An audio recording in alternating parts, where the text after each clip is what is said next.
今天我们来聊聊英伟达的拆股事件。英伟达呢正在进行10:1的拆股，这个对于它的短期股价和长期走势分别有什么样的影响呢？我们今天一起来看一下。我们先来看一下英伟达的基本面。英伟达当然是全球芯片的领先公司，主要呢是生产 AI 的芯片、中央处理芯片、网络芯片和软件。那它的技术在游戏、挖矿、AI 领域占据非常重要的位置。从高性能的计算到数据中心，再到人工智能和自动驾驶，都有它不可或缺的地位。过去5年呢，英伟达的股价上涨了3174%，而仅仅在去年，它就翻了2番，可想而知市场对它技术的认可。当然，它在芯片行业当中也有非常强的竞争力和产品的护城河。在10:1的拆股之前，英伟达的股价是$1209，拆股之后呢，股价调整为每股$120.9。那拆股并不会影响公司的基本面或者总市值。顺便说一句，它现在总市值已经是全球排名第2了，然后是3万亿的市值，超过了苹果，成为全世界市值第2位的公司，仅次于微软。拆股之后的股价会吸引更多的投资者，1000多的股票觉得有点贵，100多觉得还能接受，虽然它的价值是一样的，那就增加了这只股票的流动性。拆股前后呢，公司的总股本从6亿股增加到60亿股，虽然单股的价格降低，但投资者持有的总价值是不变的。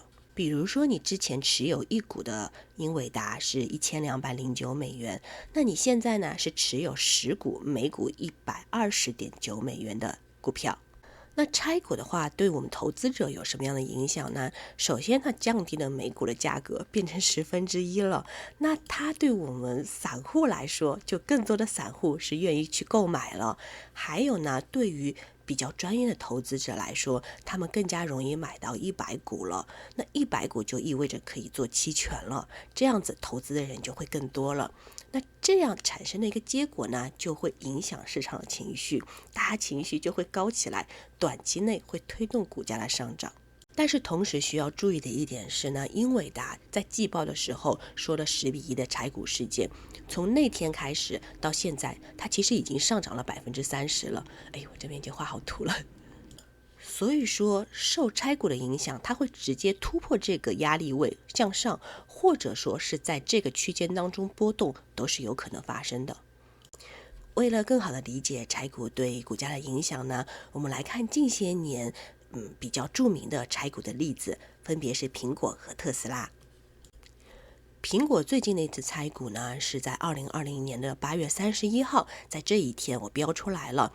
那它拆股的消息出现之后呢，同样进行了跳空上涨，然后涨幅是接近于30%，跟现在英伟达很像哦。然后拆股之后，它急速的上升，然后会有个回撤。但是如果我们把时间拉长看的话呢，它在回撤之后波段的向上升，一共上涨了。我们从这边看，我们从拆股这天来看吧，从拆股这天到高点的时候，它又上涨了46%。那之后，当然我们知道，就是2021年年底的时候开始进入了熊市。再来看一下特斯拉，它在2020年呢进行了5:1的拆股。拆股之前，它的股价是$2213，拆股之后呢调整为$442。我们从图形上看，特斯拉在8月11日的时候宣布拆股，然后到它真正拆股8月31日的时候，它的股价整整上涨了80%。然后在之后同样的套路，拆股之后，然后有一个回撤下跌，进行盘整之后呢，我们从长期来看的话，它还是有一波上涨的，之后继续进行盘整。在熊市进入之前呢，它从拆股一直到进入熊市，我们可以看一下，它一共上涨了155%。虽然特斯拉现在的股价很拉垮，但是不可否认，在2020年的时候，它让非常多的人钱包赚得鼓鼓的。那英伟达未来的发展前景是怎样的呢？它的芯片需求主要目前的驱动因素是数据中心的转型，全球价值1万亿美元的数据中心呢，正逐步转变为人工智能的工厂，这个就给它提供了巨大机会。它的芯片还没有造出来，订单就满了。它目前最先进的 H100人工智能芯片呢，它是用来建立生成式 AI 的，像 OpenAI 就采取了上千万块的英伟达 AI 芯片来打造它的 ChatGPT， 然后没有其他替代方案。并且英伟达把这个芯片的生产时间从近1年降到了目前的几周，然后源源不断的推向市场。特斯拉、脸书等等公司呢，然后今年也购买了上千块的 H100人工智能芯片进行他们的 AI 研发。这个 H100人工智能芯片已经很牛了，但是英伟达它又发明了新一代的芯片，就是 Blackwell， 这个呢是预计2024年年底出货，售价3万美元。目前英伟达在 AI 芯片领域的市场份额是超过80%。虽然说这些大厂都在自己造芯片，但是目前他们造的芯片更多的是满足自己的定制需求。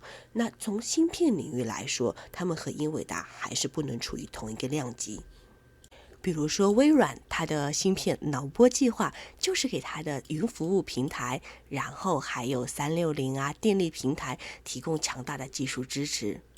谷歌呢，它的自主芯片呢，就运用在它自己 YouTube 广告的数据分析，然后搜索引擎的技术支持，还有给它现有的一些云客户提供定制的芯片。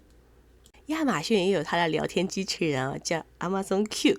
然后呢，它其实是在它原有的云平台 AWS 的基础上呢，提供一站式人工服务，定制的一些针对它这个平台的 AI 系统，并且呢，它是有个强调 DIY 功能，就是让企业可以在它自己的平台上 DIY 自己的一些 AI 的产品。